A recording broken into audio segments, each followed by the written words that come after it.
There's a lot of information about what a healthy diet is, but we are confused and have information overload. So, understanding calories is your first step to making healthy, informed choices, right? But when you sit down for a meal, you may be too hungry to worry about whether it's a balanced one. So, arming yourself with the right nutritional information can help you to have informed choices. Of course, you will be able to live your healthiest life. This is Jel Manalu, your personal health coach. Thank you for watching with us. You are welcome to hit the like, share, and subscribe buttons so you can get updated if I have new videos.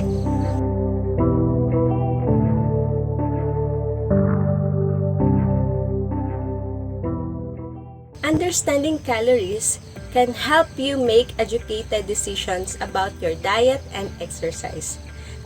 There are three main sources of calories in the human diet. They come from the macronutrients: carbohydrates, fat, and protein. Carbohydrates are the main source, so they provide 4 calories per gram. Fat comes in second and offers more than twice as many calories, at 9 calories per gram.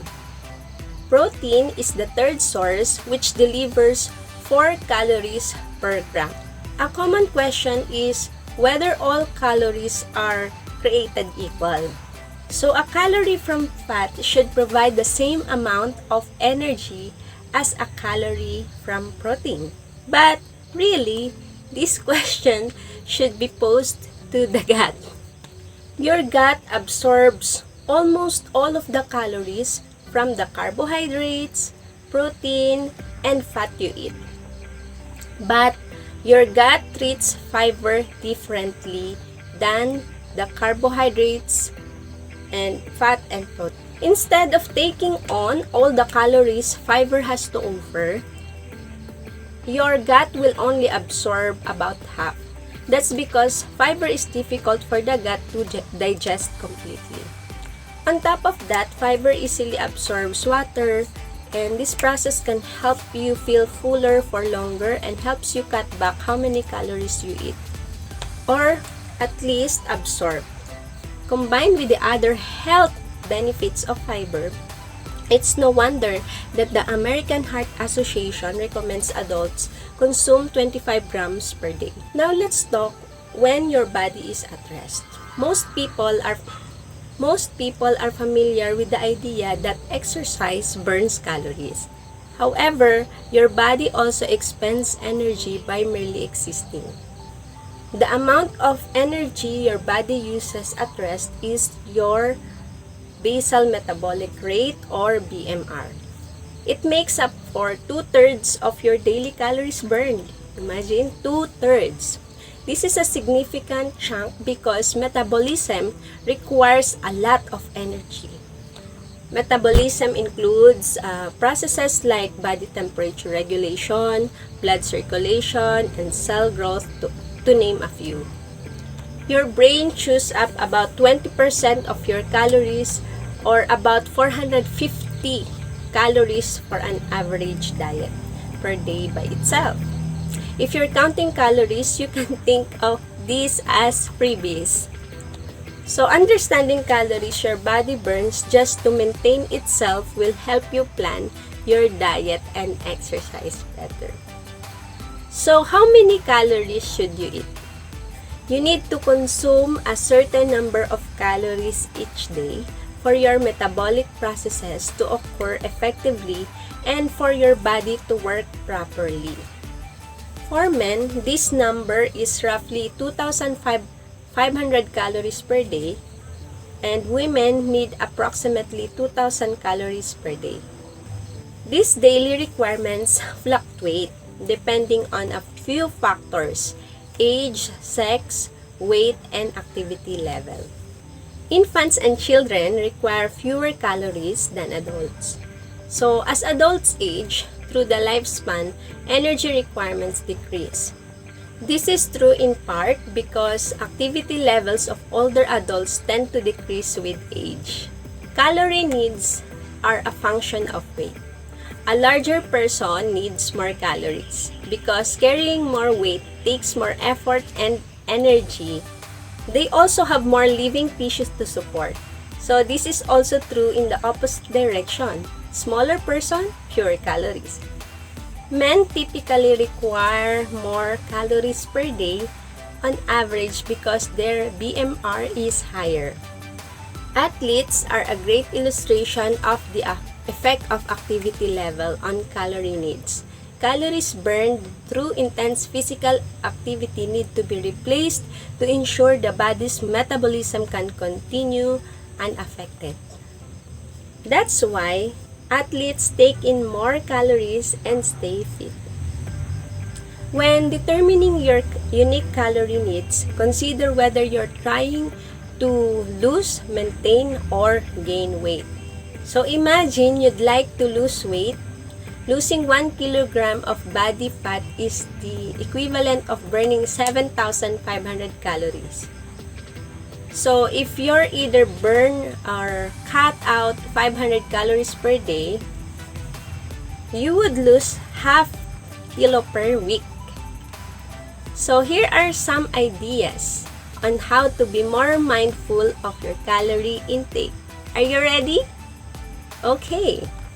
First is add more fluids to your meals. Maybe start with soup or increase your water intake. Either way, consuming more fluids can help you feel full. Number 2, increase your fiber intake.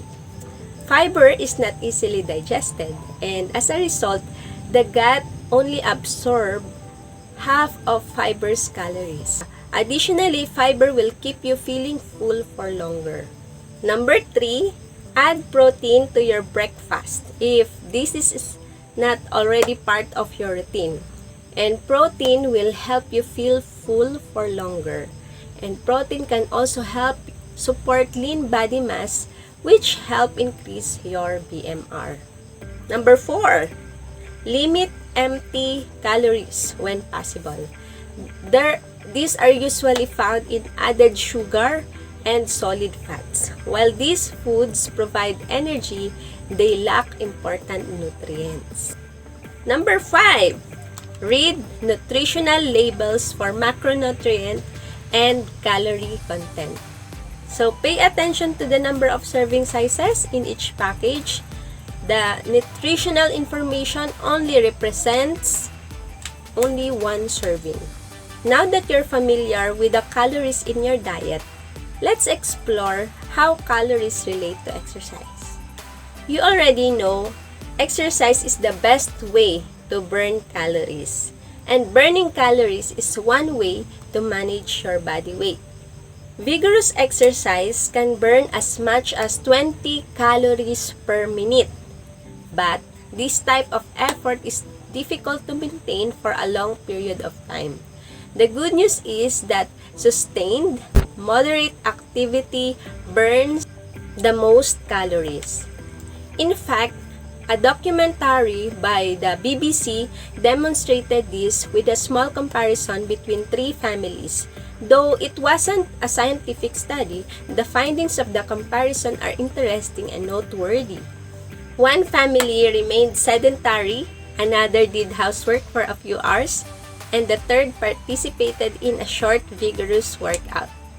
The family that did housework burned more calories than the family that exercised vigorously.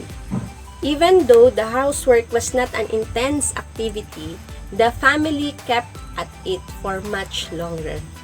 So don't worry about working up a sweat.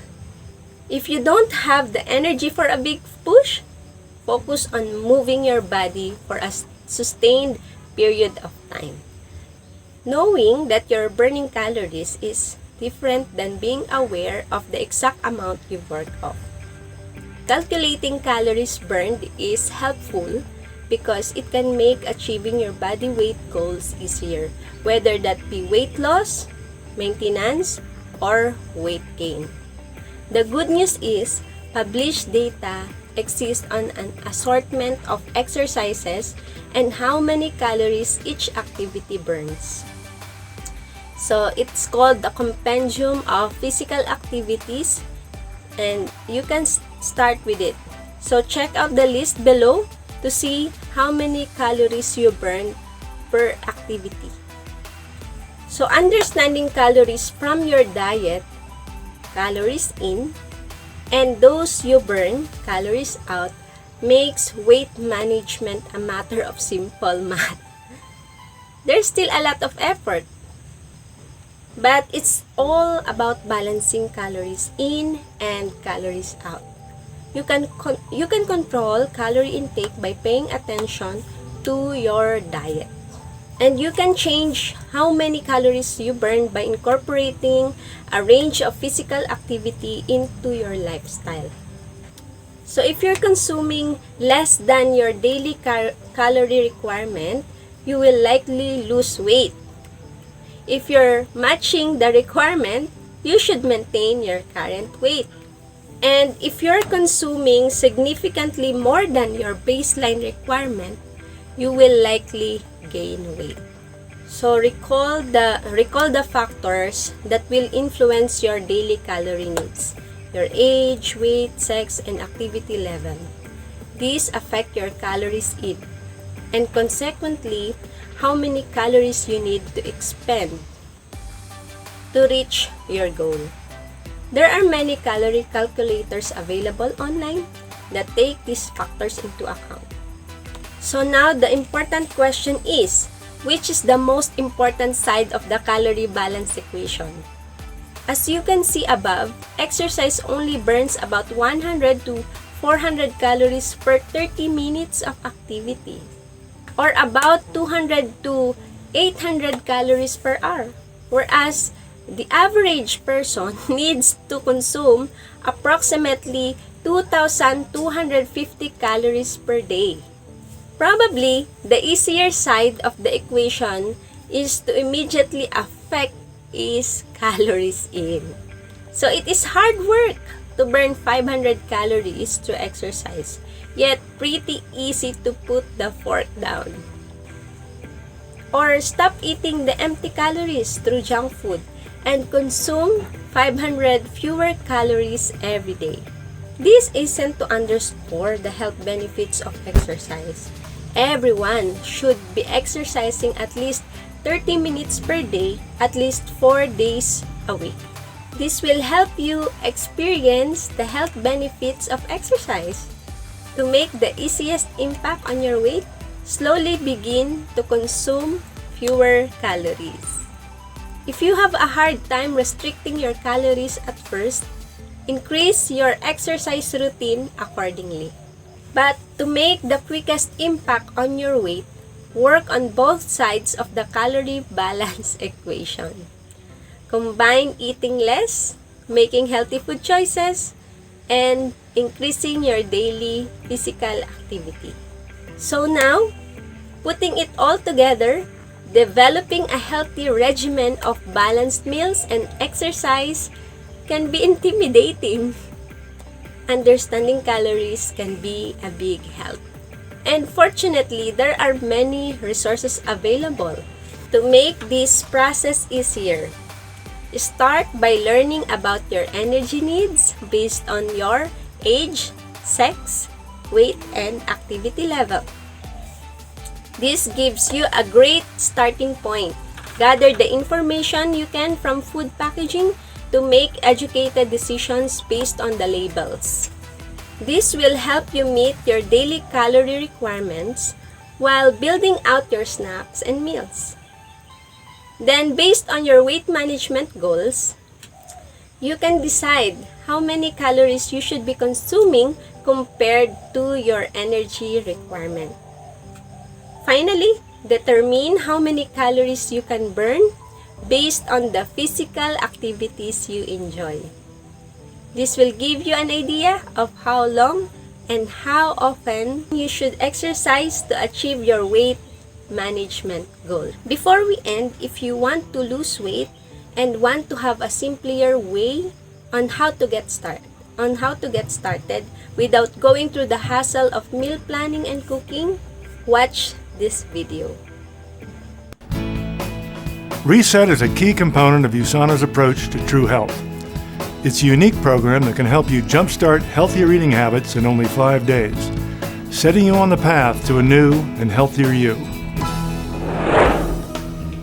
More than 2/3 of adults and 1/3 of children in the United States and Canada are now considered to be either overweight or obese. 1/3 of the adult population is presently on a diet, and another third is trying to maintain their weight. In the US alone, we are spending more than $30 billion each and every year on diets. Unfortunately, many of these diets simply do not work. Medical studies show us that nearly everyone who loses weight on a diet will gain all of that weight back and more in just a couple of years. No wonder people are so discouraged. Still, the question remains, why don't diets work? The first answer is simple. Because diets are a short-term solution for a long-term problem. Another reason diets don't work is because they are not balanced. First, we thought the problem was too much fat in our diet. Then, we felt the problem was too many carbohydrates in our diet. But the most critical reason that diets do not work is because they fail to address a possible underlying cause of many obesity cases today, which is insulin insensitivity. When you are not as sensitive to your own insulin, your body not only begins storing additional fat, but it also literally holds on to that fat like a sponge holds on to water. In 1981, Dr. David Jenkins introduced a new concept for how quickly our bodies are able to absorb long chains of sugar, which make up carbohydrates. He was able to calculate a number that he labeled the glycemic index. Dr. Jenkins shocked many by finding that certain complex carbohydrates found in bread, flour, rice, cereals, and potatoes actually spiked people's blood sugar faster than if they were spooning table sugar onto their tongue. High glycemic foods literally spike your blood sugar and stimulate the release of insulin, which is your storage hormone.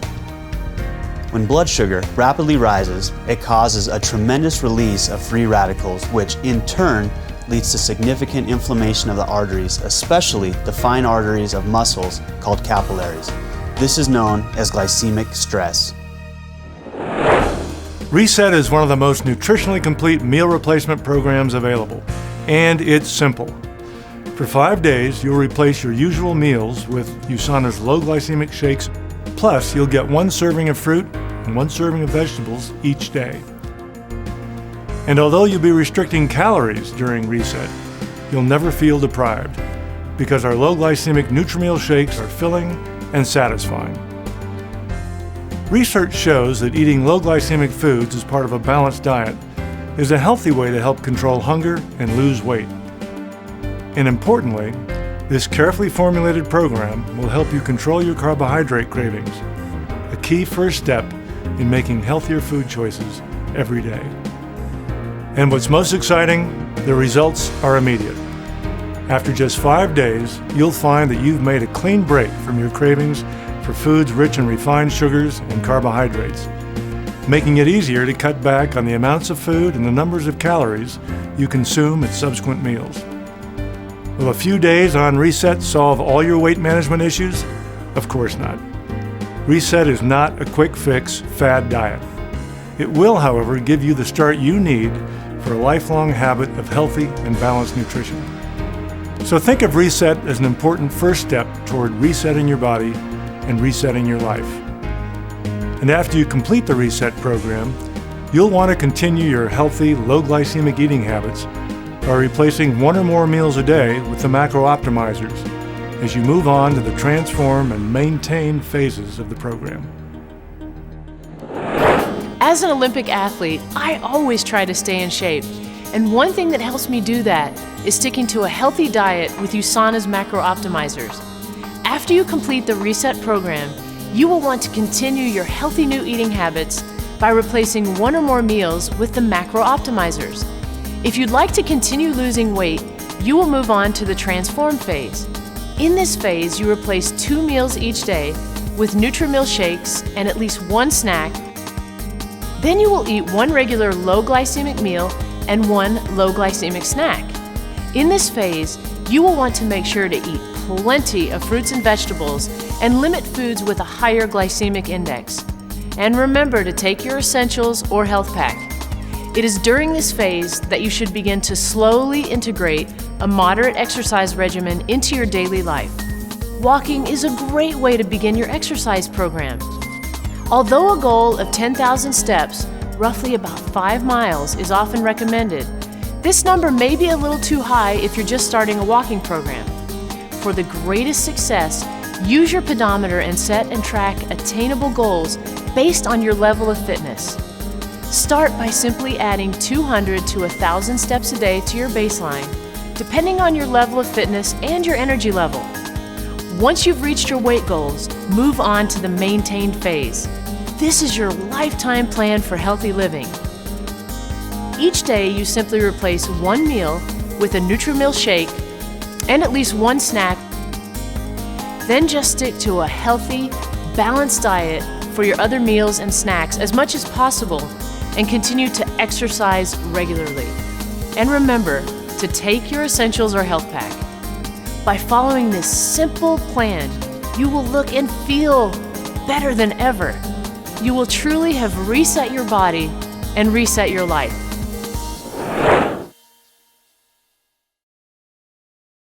Understanding calories can be the first step to a healthier you.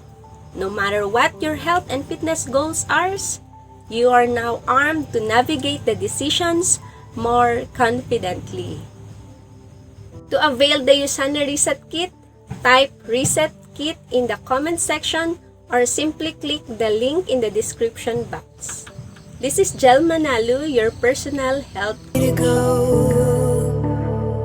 See it clear when the shadows are lit. I'm ready to go.